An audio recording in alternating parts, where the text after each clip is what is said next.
दोस्तों, आजकल हिंदुस्तान में आजादी की जंग लड़ने वाले महात्मा गांधी और पंडित नेहरू के किरदार को एक खास अंदाज से छोटा किया जा रहा है। ऐसे में उन मुसलमान लीडर्स का तो कोई जिक्र करने वाला ही नहीं जिन्होंने अपनी जिंदगियां आजादी की जंग में झोंक दी थी।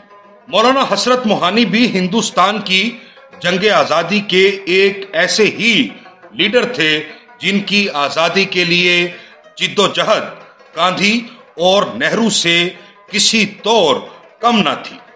हसरत मोहानी तो हसरत मोहानी, उनकी बेगम निशातुन्निसा बेगम का किरदार भी आजादी की जंग में बहुत नुमाया था। निशातुन्निसा बेगम जो आजादी की जंग में अली बरादरान की वालदा बी अम्मा और सरोजनी नायडू से भी सीनियर थी, पर्दा तर्क करके अमली तौर पर सियासत में आने वाली पहली मुसलमान खातून थी। महात्मा गांधी ने अपने एक मजमून में निशातुन्निसा बेगम के कौमी व सियासी किरदार की बहुत ज्यादा तारीफ की थी।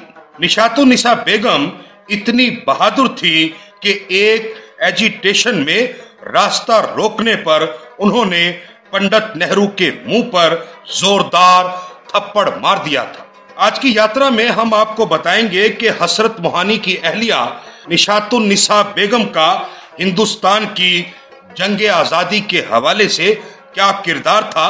साथ ही ये भी बताएंगे कि निशातुन्निसा बेगम ने पंडित नेहरू के मुंह पर थप्पड़ किस शहर में और किस मौका पर मारा था और इस थप्पड़ के जवाब में पंडित नेहरू का क्या रद्द अमल था। ये सब जानने के लिए हमारे साथ रहिएगा। 20वीं सदी में जो खवातीन आजादी की जंग में मैदान में उतरी, उनमें सबसे पहला नाम निशातुन्निसा बेगम का ही है। वो इस मैदान में अली बरादरान की वालदा बी अम्मा और सरोजनी नायडू से भी सीनियर थी। जब बेगम हसरत की सियासी जिंदगी शुरू हुई तब मौलाना आजाद सियासी लीडर नहीं बने थे। उन दिनों पंडित नेहरू इंग्लैंड में तालीम हासिल कर रहे थे। हसरत मोहानी की अहलिया निशातुन्निसा बेगम 1885 में उसी साल पैदा हुई जिस साल हिंदुस्तान में इंडियन नेशनल कांग्रेस की बुनियाद रखी गई, यानी वो कांग्रेस की हम उम्र थी। निशातुन्निसा बेगम ने उर्दू और फारसी के अलावा अपने दौर की मुरव्विजा तालीम हासिल की थी। 1901 में उनकी उस वक्त हसरत मोहानी से शादी हुई जब हसरत मोहानी अलीगढ़ में एफए के तालिब इल्म थे।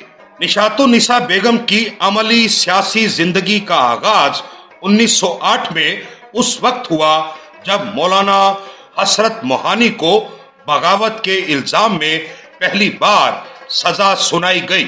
उस मौका पर इस बहादुर औरत ने तन्हा और बेसहारा होने के बावजूद न सिर्फ हसरत के खिलाफ केस की पैरवी की बल्कि उनकी हौसला अफजाई भी की।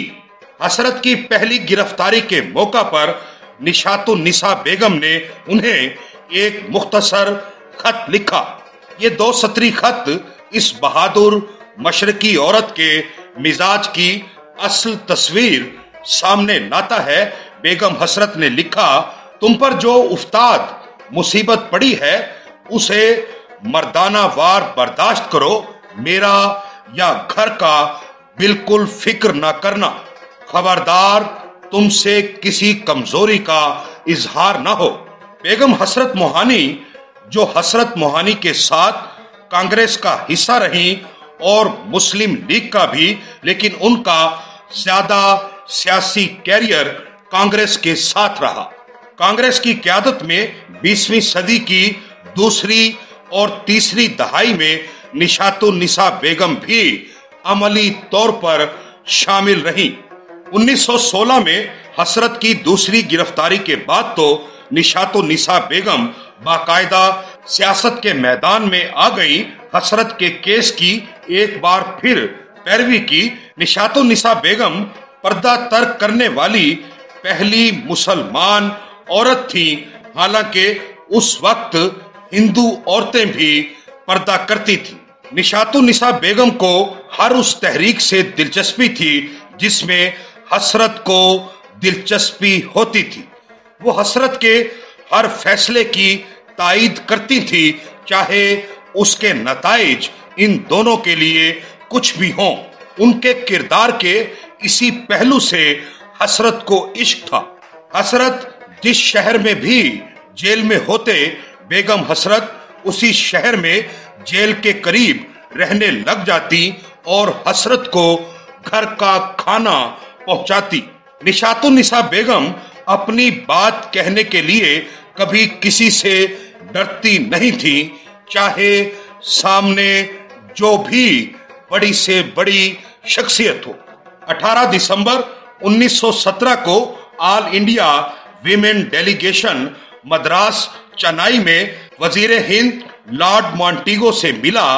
वजीर हिंद से गुफ्तगू का जो एजेंडा तय हुआ था उसमें हसरत मोहानी की नजरबंदी और सजा के हवाले से कोई बात शामिल करने का सवाल ही पैदा नहीं होता था। लेकिन बेगम हसरत ने न सिर्फ लॉर्ड मॉन्टेगो को तहरीरी शिकायतनामा दिया, बल्कि जबानी भी हसरत की गिरफ्तारी की मजम्मत कर दी। सरोजनी नायडू जो इस डेलीगेशन का हिस्सा थी, कहती हैं, मैंने बेगम हसरत को पीछे से चुटकियां काट काट कर रोकना चाहा, लेकिन वो बिल्कुल ना रुकी जब तक अपनी बात कह ना डाली। अब हम आते हैं कांग्रेस के उस सालाना इजलास की तरफ जहां बेगम हसरत ने पंडित नेहरू को थप्पड़ दे मारा था।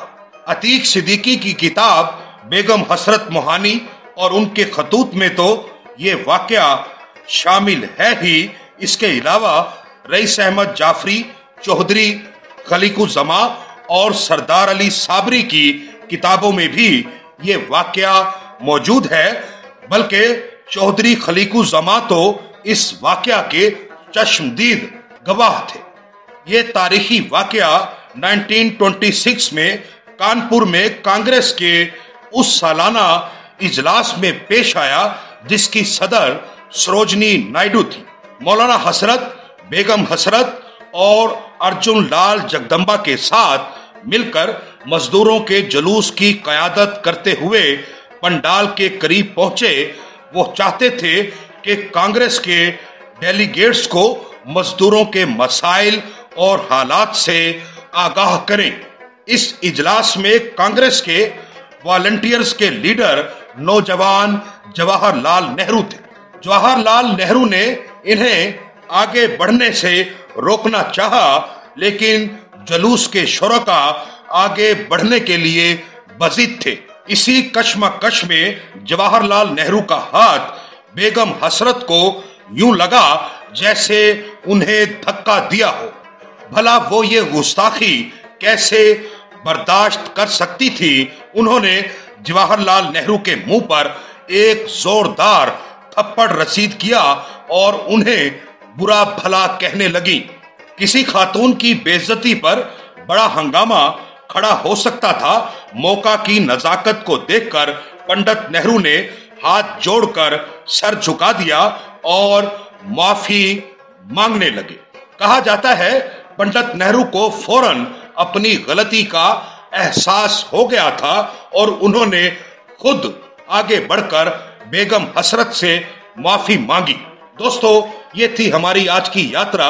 अगर आपको हमारी ये यात्रा पसंद आए तो अपने दोस्तों से भी शेयर कीजिए और हमारा चैनल भी जरूर सब्सक्राइब कीजिएगा।